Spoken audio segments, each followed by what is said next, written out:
France Bleu Midi. Ensemble, Daniela Lombroso. Bruno Solo, donc vous êtes à l'affiche du film Être de Farah Séné. Faracène. C'est l'histoire de plusieurs destins, des hommes et des femmes qui ne se connaissent pas, mais qui vont être liés à un moment de leur vie. C'est ce qu'on appelle un film choral. Vous êtes François, un policier qui en a marre de sa vie, aussi bien sa vie professionnelle que sa vie personnelle. Il s'occupe seul de son fils et de sa femme qui est en grande dépression. Il y a aussi Esther, c'est une jeune fille noire adoptée par une famille de blancs et mal dans sa peau. Il y a Christian, le provincial, qui rêve de visiter le monde et qui quitte la boulangerie familiale pour partir à l'autre bout du monde. Ils ont tous une seule volonté finalement, c'est vivre, mais surtout être. On va écouter un extrait de la bande-annonce. C'est pourquoi les gens nous détestent. Vas-y, dis-moi. Parce qu'ils ont l'impression qu'on les enfonce un peu plus dans leur merde. Puis qu'on les déteste aussi du coup. T'avais peur, papa? C'est quoi comme maladie? La tristesse. Je supporte plus de voir ce mur de béton chaque matin. On a tous des rêves et qui les réalisent.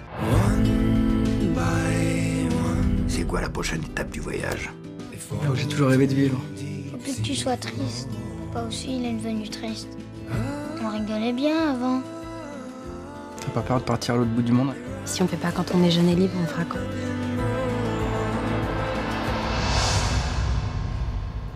Voilà, le film s'appelle Être. Il sort ce mercredi. Ça donne le ton, la bande-annonce. C'est triste, mais c'est beau.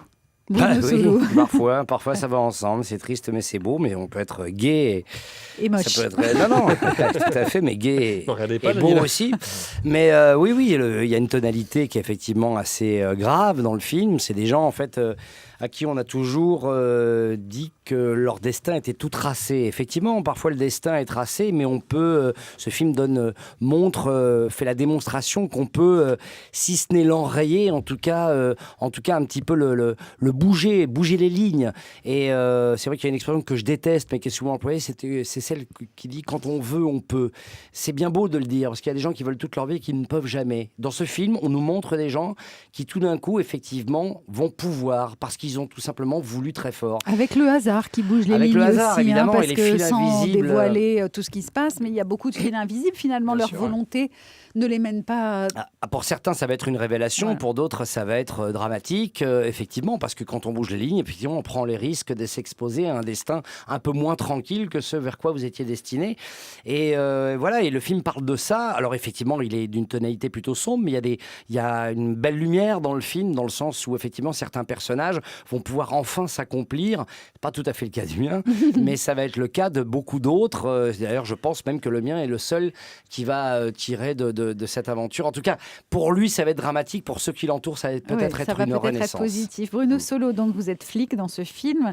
Vous êtes assez déprimé. Vous avez une femme totalement dépressive, elle complètement malade, mais vous aussi. Enfin, vous en avez par marre la force des choses. Dès lors qu'on est la amoureux vie, du boulot, le boulot est dit. difficile. Et vous dites cette phrase qu'on a entendue dans la bande-annonce à propos de la police. Tu sais pourquoi les gens nous détestent? C'est parce qu'ils ont l'impression qu'on les enfonce un peu plus dans leur merde. Et son collègue lui répond: pourquoi t'es encore flic alors?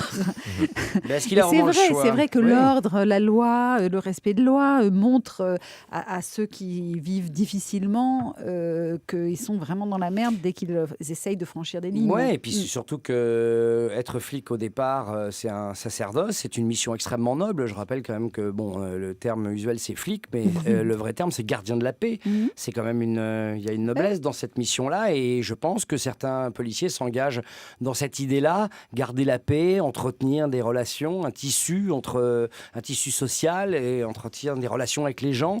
Et puis des fois, effectivement, vu la pression, le contexte dans lequel ils vivent, ils se retrouvent dans des positions où ils n'apparaissent que comme des bourreaux ou comme des empêcheurs de marcher en rond. Et puis la dureté du monde qu'ils voient aussi. La dureté du monde qu'ils voient les rend aussi extrêmement dépressifs. On sait qu'il y a beaucoup de suicides chez les flics.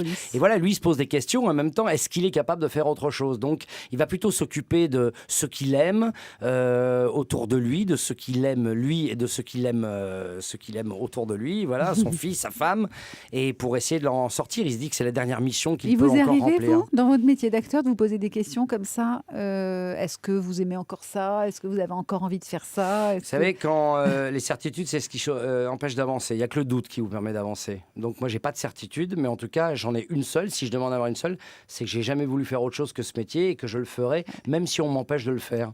C'est-à-dire que je le ferai pour d'autres, et si on ne veut plus de moi, si je ne suscite plus le désir, ce qui ne semble pas être le cas pour l'instant, eh ben j'écrirai ou je produirai, comme je l'ai toujours fait, pour les autres, parce que je n'ai pas envie de quitter ce métier. En plus, c'est le seul que je sais faire. Donc ça n'a jamais été... il n'y a jamais eu d'état d'âme sur votre métier. J'ai eu des états d'âme, j'ai eu des doutes, et j'en ai encore. Sur ce que vous faisiez, mais pas sur ce que je faisais, non. Ouais. Mais c'est les autres qui en ont pour moi de temps en temps, et ce qui m'empêche de travailler, mais moi, j'en ai pas sur ma volonté de continuer. Qu'est-ce que ça veut dire, ça ? Ça veut dire que vous trouvez que vous n'avez pas les rôles que vous espérez ? Marrant, non, pas du tout. Non. C'est pas du tout ce que ça veut dire. Qu'est-ce que ça veut dire alors, quand vous dites les autres le voient ça veut dire que dans ce métier, effectivement, on est de toute façon tributaire du désir des autres. Donc, on n'est pas toujours désiré par ceux qu'on souhaite. Mais ça par qui aimeriez-vous être désiré ? Non, par qui vous voudriez être désiré aujourd'hui ? Non, je ne vais citer aucun nom parce que j'ai jamais sollicité aucun rôle. J'ai jamais envoyé une lettre à qui que ce soit. Il n'y a pas de réalisateurs avec qui vous avez très envie de travailler. Lesquels, par exemple ? Non, mais juste pour non, j'ai pas envie de le dire. Ou alors dans quel type de film ? En tout cas, quel genre de cinéma ? Il est fier. Non, c'est pas une question de fierté. Vous n'iriez pas dire à un réalisateur, j'ai vraiment envie de travailler avec toi ? Non, je lui dirais que j'aime son travail. Ouais. Et ça, je l'ai souvent fait. Et ça a donné des résultats, souvent. Alors, c'est marrant parce que le réalisateur de ce film, donc Être, raconte qu'il vous avait croisé il y a longtemps, Bruno Solo, dans le tramway à Vannes, à Nantes. Il vous a juste observé vivre au milieu de la foule, donc il vous a regardé de façon anonyme. Et il dit de vous qu'à ce moment-là, votre simplicité et votre humanisme l'ont touché. Quand il a eu l'idée de ce personnage, de François, il vous a envoyé le scénario. Mais je ne le savais pas. Ouais. Je ne l'ai su qu'une fois que le film a été tourné et lors d'une promo que nous avons faite en Belgique, il a dit ça sur un plateau. J'étais assez effaré et c'est comme ça qu'il m'a vu. Bon, il me connaissait parce qu'il m'avait vu, bien entendu, sur les écrans ou au théâtre, mais c'est comme ça qu'il m'a choisi. Donc, et ça m'a pour touché, ce que vous étiez, finalement, ce que vous dégagez dans la vie, et il semblerait, ouais. Pas pour forcément en tout cas pour lui, au moment où il m'a vu, à changer de personnalité. Oui. Ouais, mais enfin j'étais tout simplement avec des gens qui, évidemment, je crois que c'était pour une promo pour La Vérité si je mens, donc on était très sollicités par les gens. Moi je me baladais dans Nantes, j'étais monté dans un tramway, les gens sont venus me demander des autographes, je suppose, me parler un peu, et puis je leur ai répondu avec la simplicité adéquate et inhérente du moment. Il m'arrive de temps en temps aussi, quand je ne veux pas croiser, quand j'ai pas l'humeur d'être aussi exalté ou aimable, eh bien je me cache, ce qui évite de vexer ceux qui voudraient me solliciter leur attention. Mais quand je décide d'être au milieu des gens, effectivement, je le suis complètement, parce que j'aime profondément les gens. C'est même eux qui m'inspirent pour faire mon métier. Donc, Bruno Solo, le film s'appelle Être, parce que tous les personnages cherchent à être, à exister en fait. Qu'est-ce qui vous fait exister, vous ? Tout ce qu'on vient de se dire, là, aussi loin que mes souvenirs remontent, j'ai toujours voulu faire ça. C'est malgré, pour revenir un petit peu en arrière sur ce que vous disiez, vous me disiez, est-ce que vous aimeriez faire des choses différentes ? Bon, écoutez, vous ne venez pas me voir suffisamment souvent, mais depuis 10 ans, je fais... en particulier, même en télévision. Même en télévision, j'ai joué Mendès France. J'avoue, je regarde jamais la télé. Voilà, je joue en ce moment avec Jean-Pierre Daroussin, Antoine Duléry, un film de Simon dans lequel je joue un frère très meurtri par la vie. J'ai joué des rôles plutôt dramatiques. Ouais. Et voilà, et j'ai fait des comédies, et j'aime tout autant l'un que l'autre. Et ma seule aspiration, c'est de me mettre au service d'histoires qui me font vibrer, qui m'excitent. Et jusqu'à présent, j'ai pas à me plaindre. Je travaille depuis 25 ans sans discontinuer. Et ma foi, j'aurais bien tort de me plaindre et donc de solliciter un réalisateur. Mais il ne s'agit pas de se plaindre, il s'agit aussi de manifester son propre désir. Je trouve que il va falloir qu'on parle, vous et moi, je crois. Pas ici, en tout cas. Pas ici. Bruno Solo, qui est votre invité aujourd'hui dans France Bleu Midi Ensemble pour ce beau film qui s'appelle Être et qui sera mercredi sur vos écrans dans un instant.